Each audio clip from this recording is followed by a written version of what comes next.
2024 లేదా 25లో డిగ్రీ లేదా బీటెక్ చదివారా? సాఫ్ట్‌వేర్ జాబ్ కోసం ఎదురు చూస్తున్నారా? అయితే కోడ్ జ్ఞాన్ 100 డేస్ కోర్సులో చేరండి, జాబ్ సాధించండి. చాలా మంది స్టూడెంట్స్ చేసేటువంటి అతిపెద్ద తప్పు ఏదైనా ఉంది అని అంటే ఏదైనా డిగ్రీ చేసినటువంటి వాళ్ళు, ఎస్పెషల్లీ బీటెక్ చేసినటువంటి వాళ్ళు బయట ఏంటంటే ఇంట్లో చెప్పుకోలేరు. వీళ్ళకి కొన్ని హెచ్చులు ఉంటాయి. ఎలా అంటే సాఫ్ట్వేర్ అంటే మేము ఇంజనీర్ చేసాం కదా, ఇంజనీరింగ్ కంప్లీట్ చేసాం కదా, బట్ వీళ్ళకి పర్సంటేజ్ తక్కువ ఉందన్న విషయం మాత్రం వీళ్ళలో చెప్పుకోలేరు. కానీ నేను లైఫ్ లో సెటిల్ అవ్వాలి అని రిగ్రెట్ ఫీల్ అయ్యేటువంటి వాళ్ళు, గిల్ట్ ఉండేటువంటి వాళ్ళు స్టూడెంట్స్ కొంతమంది ఉంటారు. సో వాళ్ళ కోసం ఈ వీడియో చేద్దామని అనిపించింది నాకు. ఎవరైనా సరే బీటెక్ కంప్లీట్ చేసిన తర్వాత మార్క్స్ తక్కువ ఉన్నాయి బట్ సెటిల్ అవ్వాలి అనుకున్నటువంటి వాళ్ళకి ఏ విధంగా వెళ్తే బాగుంటుంది? సాఫ్ట్వేర్ జాబ్స్ నిజంగానే వస్తాయా? సాఫ్ట్వేర్ జాబ్స్ అందరికీ వస్తాయండి. కాకపోతే ఇక్కడ 2 కేటగిరీస్. అన్ని కంపెనీస్ కి ఎలిజిబిలిటీ రావాలి అండ్ 90% ఆఫ్ ద కంపెనీస్ కి రావాలి అంటే మినిమం 60% మెయింటైన్ చేయాలి. ఇప్పుడున్న ఎడ్యుకేషన్ సిస్టమ్ కి అది 60% మెయింటైన్ చేయటం పెద్ద ప్రాబ్లం కాదు. అట్లాగే 60% బిలో కూడా ఉంటారనమాట. వాళ్ళకి డిఫరెన్స్ ఎక్కడ వస్తుంది? శాలరీ పాయింట్ లో డిఫరెన్స్ వస్తుంది. సో నేను ఎంత పర్సంటేజ్ అయినా ఉండండి, తక్కువ ఉంది అన్నది ఫోకస్ చేయకుండా వాళ్ళు దాని మీద ఎక్కువ టెన్షన్ పడుతూ అది ఉండకుండా స్కిల్ మ్యాటర్స్ అనమాట. సో స్కిల్ ఎలా నేర్చుకోవాలి, మనం ఎంత స్కిల్డ్ గా ఉన్నామని మనం చూస్తూ ఉంటాం. కాలేజీలో అరే వీళ్ళు టాపర్ రా అంటారు, వీళ్ళు యావరేజ్ చదువుతున్నారు అంటారు, కానీ టాపర్ కన్నా యావరేజ్ చదివిన వాడికి ఎక్కువ ప్యాకేజెస్ వస్తూ ఉంటాయి. అవును, ఓకే. సో అక్కడ మార్క్స్ ఎక్కువ మార్క్స్ అన్నది మీకు ఇంటర్వ్యూకి ఛాన్స్ రావటానికి వరకే యూజ్ అవుతుంది. ఆ తర్వాత అంతా మీకు స్కిల్ ఎంత ఉంది అన్నది ఇంపార్టెంట్. ఎన్ని రియల్ టైం ప్రాజెక్ట్స్ చేశారు అన్నది ఇంటర్వ్యూ క్వాలిఫికేషన్ మాత్రమే. అవును, ఓకే. ఆ డోర్ ఓపెన్ అవటానికి, మీరు ఇంటర్వ్యూకి వెళ్ళటానికి డోర్ ఓపెన్ అవటానికి కావాల్సింది అది. సో ఒక పెద్ద టాప్ కంపెనీస్ అయితే 70%, 75% అట్లాగా పెడతాయి అన్నమాట కట్ ఆఫ్. మీడియం లెవెల్ ఇవన్నీ కూడా 60% అబోవ్ పెడతాయి. స్టార్టప్స్ ఇవి అయితే పర్సంటేజ్తో మాకు సంబంధం లేదు, డిగ్రీతో సంబంధం లేదు, మాకు స్కిల్ సెట్ కావాలి అని చెప్పి అడుగుతారు. సో ఓవరాల్గా అన్నిట్లో చూసుకున్నా సరే స్కిల్ సెట్ అన్నది ఇంపార్టెంట్.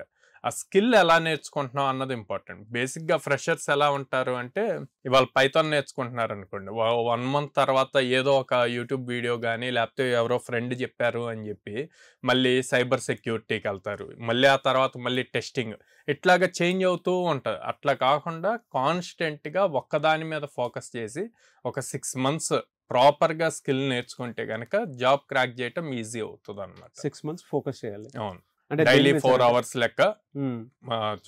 దేని మీద అంటే పైథాన్ మీద, జావా మీద, వీటి మీద చేస్తే బాగుంటుందా? డిమాండెడ్ స్కిల్స్ ఏమైనా ఉంటే దాని మీద ఫోకస్ చేస్తే బాగుంటుంది. ప్రెజెంట్ మార్కెట్ దేని మీద ఉంది అన్నది వీళ్ళు ఎప్పుడు రెగ్యులర్ గా నౌకరీ, లింక్డ్ఇన్ వీటి నుంచి సెర్చ్ చేసుకుంటూ ఉండాలండి. సో అలా సెర్చ్ చేసేటప్పుడు కూడా మల్టిపుల్ థింగ్స్ కనిపిస్తాయి. సో అసలు ఫస్ట్ వీళ్ళు ఫోకస్ చేయాలి, 6 months దాని మీద కూర్చోవాలంటే వీళ్ళకి ఇంట్రెస్ట్ రావాలి.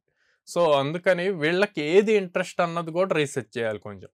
సో వీళ్ళకి నెంబర్స్, గ్రాఫ్స్ క్రియేట్ చేయటం, స్టోరీ చెప్పటం డేటా నుంచి, ఎట్లాగనుకోండి డేటా అనలిటిక్స్ ఇటు సైడ్ వెళ్ళొచ్చు. కాదు వెబ్సైట్స్ బిల్డింగ్ అట్లాగనుకోండి వెబ్ డెవలప్మెంట్ సైడ్ వెళ్ళొచ్చు అనమాట. కాదు నాకు సర్వర్స్ సైడ్ ఇట్లాగా అంటే కనుక క్లౌడ్ కంప్యూటింగ్ ఇటు సైడ్ వెళ్ళొచ్చు. సో నాకు ఉన్నదాన్ని టెస్ట్ చేయాలి, అసలు ఇది ఎలా వర్క్ అవుతుంది అని టెస్ట్ చేయాలన్న థాట్ ఉంటే టెస్టింగ్ సైడ్ వెళ్ళొచ్చు. సో ఇలాగా ఫస్ట్ వాళ్ళకి ఏది ఇంట్రెస్ట్ ఉందన్నది క్రియేట్ చేసుకోవాలి. అది చూస్ చేసుకున్నాక అప్పుడు దాని మీద 6 months కూర్చొని ప్రాపర్గా ఇన్డెప్త్ సబ్జెక్ట్ నేర్చుకుంటే ఆ స్కిల్ సెట్ వాళ్ళకి ఈజీ అవుతుంది. నేర్చుకున్నది మళ్ళీ థియరిటికల్గా నేర్చుకోకూడదండి. థియరీ అయిపోయింది, థియరీ కాలేజీలో ఎగ్జామ్స్ రాయడానికి సరిపోద్ది, రియల్ టైంలో జాబ్ రావడానికి యూజ్ అవుతుంది. సో థియరీ కాకుండా ప్రాక్టికల్గా నేర్చుకున్న దాంతో ఏ టైప్ ఆఫ్ ప్రాజెక్ట్స్ బిల్డ్ చేస్తున్నాము, ఆ బిల్డ్ చేసిన ప్రాజెక్ట్స్ గిట్హబ్లో పుష్ చేసి అండ్ లింక్డ్ఇన్లో ప్రొఫైల్లో మెన్షన్ చేస్తూ ఉంటే కనుక యాక్టివ్గా ఉండాలి వాటిల్లో, సోషల్ మీడియా ప్లాట్ఫామ్స్లో ఉన్నప్పుడు ఈజీ అవుతుంది మీకు. కనెక్షన్స్, మీ ఇంటర్నల్ కనెక్షన్స్ నుంచి ఇన్సైడ్ రెఫరల్స్ వస్తాయి. ఓకే వీడికి ఇవ్వచ్చు, వీడి దగ్గర స్కిల్ ఉంది, ఈజీగా జాబ్ క్రాక్ చేయగలుగుతాడు అన్న నమ్మకం కనుక క్రియేట్ చేస్తే చాలా ఆపర్చునిటీస్ వస్తాయి అన్నమాట. స్కిల్ ఉంటే సరిపోతుంది, మార్క్స్తో సంబంధం లేదు. అది కూడా మీరు 6 months ప్రాపర్గా కనుక దానికి నేర్చుకుంటేనే. ఎలా సార్ ఈ 6 months నేర్చుకోవాలి అని అంటే మీ దగ్గర ప్రాసెస్ ఉంటుందా? మా దగ్గర లైక్ 100 days ట్రైనింగ్ ఉంటుందండి. 100 days మేము టెక్నికల్ ట్రైనింగ్ ఇస్తాం, బట్ వాళ్ళకి ఫ్రెషర్ ట్యాగ్ కంప్లీట్ అయ్యే వరకు సపోర్ట్ ఇస్తాం. ఓకే అంటే 100 days కోర్స్ అయిపోయాక కోర్స్ కంప్లీషన్ సర్టిఫికేట్ తీసుకోమని కాదు, వాళ్ళకి జాబ్ వచ్చే వరకు, ఆ ఫ్రెషర్ ట్యాగ్ అయ్యే వరకు మా సపోర్ట్ ఉంటుంది. రెగ్యులర్ గా వచ్చి ప్రాక్టీస్ సెషన్స్ అటెండ్ అవుతూ, ఎగ్జామ్స్ అటెంప్ట్ చేస్తూ ఇంప్రూవ్ అవుతూ ఉండొచ్చు అనమాట ఎవ్రీడే. ఓకే, మీ దగ్గర ఆల్మోస్ట్ అంటే ప్రాసెస్ అంతా ఏ విధంగా ఉంటుంది? ఒక స్టూడెంట్ మీ దగ్గర జాయిన్ అయితే ఎలాంటి బెనిఫిట్స్ అండ్ ఆపర్చునిటీస్ ఇస్తారు? సో మా దగ్గర బేసిక్ గా కోర్స్ కి ఛార్జ్ చేస్తామండి. 100 days కోర్స్ ఏదైతే ఉంటుందో దానికి ఛార్జ్ చేస్తాం. ప్లేస్మెంట్స్ అన్నది ఫ్రీ. 2 years సపోర్ట్ ఇస్తాం వాళ్ళకి ఫ్రెషర్ ట్యాగ్ అయ్యే వరకు. 2 years సపోర్ట్. ఎందుకు అంటే మాకు దాదాపు 800+ కంపెనీస్తో అసోసియేషన్ ఉండటం వల్ల మంత్కి మినిమం 15 drives తీసుకొస్తూ ఉంటాము. సో ఇది స్టూడెంట్కి బెనిఫిట్ అవుతుంది, ఒక కంపెనీ కాకపోతే ఇంకో కంపెనీ ట్రై చేయడానికి అనమాట. సో పేరెంట్ అండ్ స్టూడెంట్ ఇద్దరిని మా ఆఫీస్కి విజిట్ చేసి కౌన్సిలర్స్తో మాట్లాడి, ఎగ్జిస్టింగ్ ఇప్పుడు ఎవరైతే స్టూడెంట్స్ ట్రైన్ అవుతున్నారో వాళ్ళతో కూడా మాట్లాడి వాళ్ళకి ఎన్ని ఆపర్చునిటీస్ వస్తున్నాయి అన్నది తెలుసుకొని అప్పుడు డెసిషన్ తీసుకోమని చెప్తాను. ఈఎంఐ ఆప్షన్ ఉందండి? ఈఎంఐ ఆప్షన్ ఉందండి. సో 2 years ప్లేస్మెంట్స్ అయితే రెగ్యులర్ గానే చూపిస్తారు మీరు. వన్స్ జాయిన్ అయితే ఉద్యోగాలు వచ్చేంత వరకు ఇక్కడ వాళ్ళు ట్రైన్ అవ్వచ్చు, సపోర్ట్ ఉంటుంది.